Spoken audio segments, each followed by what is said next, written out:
काय सांगाल, आज आपण कर्जमाफीच्या प्रमुख मुद्द्याला घेऊन रास्ता रोको आंदोलन केला. आणखी काय काय मागण्या आहेत तुमच्या आणि काय भूमिका असणार आहे? या सरकारने निवडणुकीच्या काळामध्ये मोठमोठे आश्वासन देऊन शेतकऱ्याची फसवेगिरी केलेली आहे. या सरकारला वठणीवर आणण्यासाठी आदरणीय बच्चूभाऊ कडूंनी वेळोवेळी आंदोलनाची भूमिका घेऊन शासनाला दिलेल्या आंदोलनाची आठवण करून देतात, परंतु हे शासन शेतकऱ्यासोबत अन्याय करत आहे.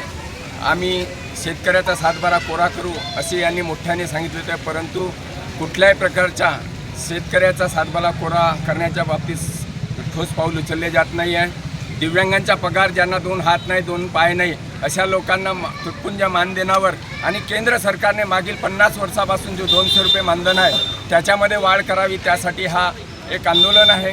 शेतकऱ्याच्या विद्युतच्या बाबतीत धान उत्पादक शेतकऱ्यावर मोठा अन्याय होत आहे. 8 तासाचा परिपत्रक काढून शासन म्हणते की आम्ही शेतकऱ्यांना मोफत वीज देतो, परंतु असे सांगायला पाहिजे की आम्ही 8च तास शेतकऱ्यांना मोफत वीज देऊ अशा पद्धतीच्या आणि सोलरची लट लादून आमच्यावर एक धुंडा पेलवत आहे अशी शासनाची ध्येयधोरणं आहेत. आणि ज्या काही शेतकऱ्या भूमिहीन मजुरांना या 75 वर्षामध्ये एकही योजनेचा लाभ नाही आहे. एखादा शेतकरी साप चावून मेला आणि भूमिहीन मजूर, तर शेतकऱ्याला 2 लाखाचा विमा आहे, परंतु भूमिहीन मजुराला 1ही रुपयाचा विमा नाही. हे शोकांतिक आहे. ज्या मजुराच्या बराबर शेतकरी आपला पोट भरतो किंवा देशाची धुरा चालते, अशा भूमिहीन मजुरासाठी आज या 75 वर्षामध्ये योजना आहे. म्हणून या सरकारचा आम्ही मोठ्या प्रमाणात निषेध करत आहोत.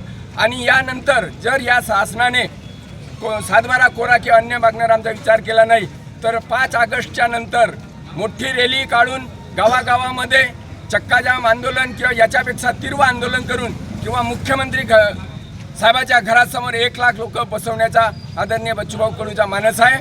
त्यासाठी या भागातून मोठ्या संख्येने आम्ही शेतकरी जाऊन मुख्यमंत्री साहेबाच्या घराचा घेराव करू असं आम्ही आजच्या प्रसंगी सांगतो. आणि जर ह्या आंदोलनाच्या सरकार